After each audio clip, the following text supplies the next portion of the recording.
a boy from perhaps the Dalit community asked me a question: what is your position going to be on this? Will the BJP government in the garb of bringing the UCC affect our rights? At that point I said, of all the governments, the BJP government does not have the guts to do it. Nothing of the sort will happen. Your rights will be fully protected. Caste discrimination is a reality. I'm not pixelating it. You can't speak of annihilation of caste on the one hand and constantly speak of expansion of the pie of reservation on the other hand.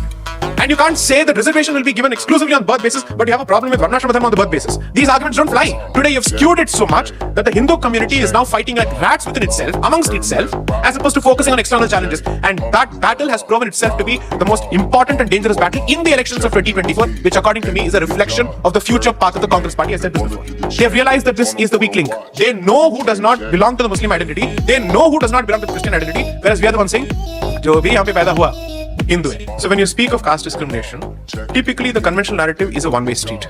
I'm saying open up the conversation. There is all sorts of discrimination going on at multiple levels by a lot of people. Talk about that. Because according to us, and the Supreme Court says even if there is one instance of discrimination, it must be treated as discrimination because individual rights is the star in the constellation of rights in the Constitution, is the Supreme Court's position in Sabarimala judgment. Okay. How many instances of reverse discrimination has the Supreme Court of the Indian state taken cognizance of? Everyone who speaks of caste discrimination, and even someone like me, I'll be very blunt about this. Have you ever seen me make an argument against Article 17 which abolishes untouchability? Never. Never.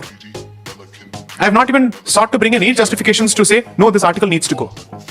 Have you seen me make an argument against Article 25(2)(b) which says that the entry of formally displaced classes into Hindu temples must be abolished? Did I say that? I've never made that statement. In fact, have you ever seen me make a single statement or argument against the existence of the SC/ST Atrocities Act? The only time I actually took a position, and it's on public record, UCC lecture, Bangalore, when they tried to boycott me, as part of that lecture, a boy from perhaps the Dalit community asked me a question: what is your position going to be on this? Will the BJP government in the garb of bringing the UCC affect our rights? At that point I said, of all the governments, the BJP government does not have the guts to do it. Nothing of the sort will happen. Your rights will be fully protected because when the Supreme Court specifically inserted safeguards within the SC/ST Atrocities Act to prevent its abuse, this government legislated it out. Okay? Therefore, I said, I have not even presented a position remotely challenging the existence of that legislation, despite the Supreme Court taking cognizance of multiple instances of abuse. Caste discrimination is a reality. I'm not pixelating it. I'm not pixelating the fact that it actually happens across the board. I've never even denied it. When I wrote the piece that even if the formulation of caste is a Western construct, so what? I actually have that email specifically saying, I told the Indian Express that you mistitled the whole damn thing because that my title was not caste as a Western construct. I said caste as a Western construct, so what? Does it change anything on the ground? That was the question that I was asking. So therefore I said, the problem starts with official fixation of the structure completely and branding it for life.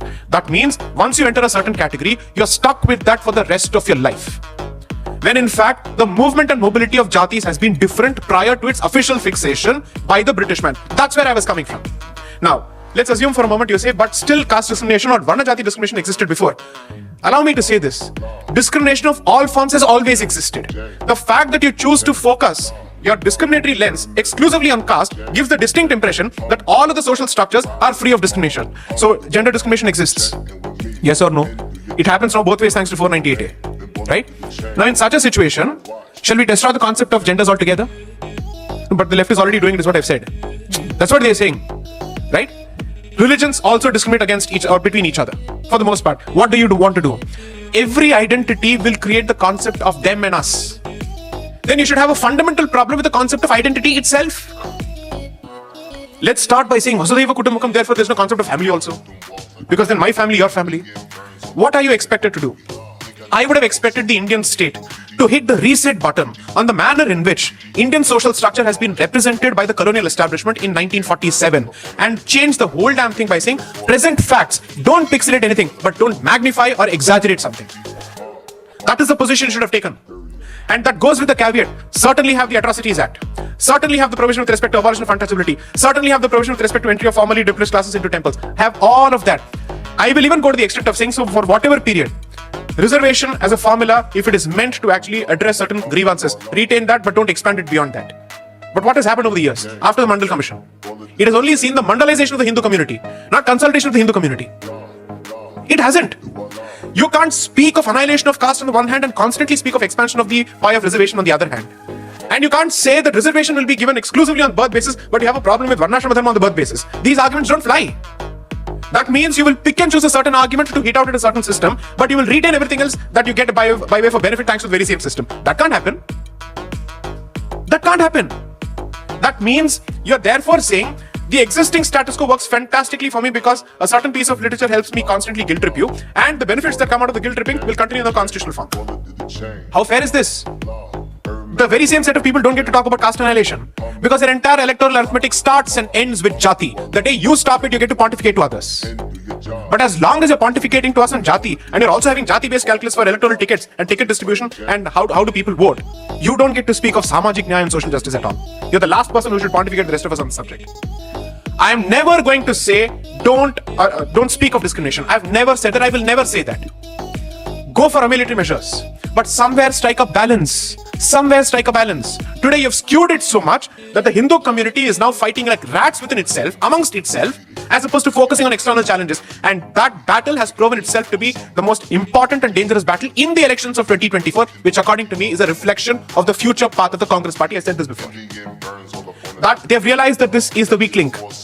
And then we have geniuses basically saying, that's why we're saying Jati ko destroy karo. You tried pitting Jati against Hindutva, Jati won. You should find a way to blend both. Why? Let's take the answer of what the other gentleman said. I'll explain this. Jati is a phenomenon of the subcontinent, of the Indian subcontinent, because we have all been Hindus at one point, right? And therefore the Jati identity continues. What happened during the colonial period is the exaltation of the Jati identity at the expense of the Hindu identity. Exaltation of the local identity at the expense of the Sanskritic identity. Therefore leading to Jati-based movements and therefore leading to regional movements and chauvinistic movements like the Dravidian movement. The same fault line has expressed itself in two different ways. Therefore, the point is, if the other communities also have Jati, there is a very famous preacher from Pakistan who speaks on a regular basis, and apparently Amir Khan is a great fan of this man, and they met in Makkah also. This gentleman never not engineer. This guy never stops saying that I'm a descendant of Prithviraj Chauhan. He never stops saying that we are Rajputs. That Nasal identity continues to exist even there.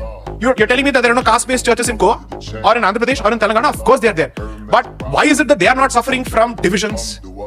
Because they are not focusing on internal divisions when they're looking at everybody else outside. We have chosen to consciously air internal divisions in public. Fine, go ahead, deal with it. But what you're doing is you're creating enemies within and alienating insiders while constantly welcoming the outsider. And you don't have a clear sense of who the outgroup is. They do. They know who does not belong to the Muslim identity. They know who does not belong to the Christian identity. Whereas we are the ones saying, जो भी यहाँ पे पैदा हुआ हिंदू है, DNA के basis पे. Huh? Fundamental philosophy of psychology. A community is created both by the definition of the in-group and the definition of the out-group, who belongs and who does not belong. You have muddled it fully. Don't hold the community responsible when you continue pushing the very same policy, even after 75 years. You have created a political and an economic incentive to continue exalting the local at the expense of the national and the civilizational. That is the story of post-independence Bharat.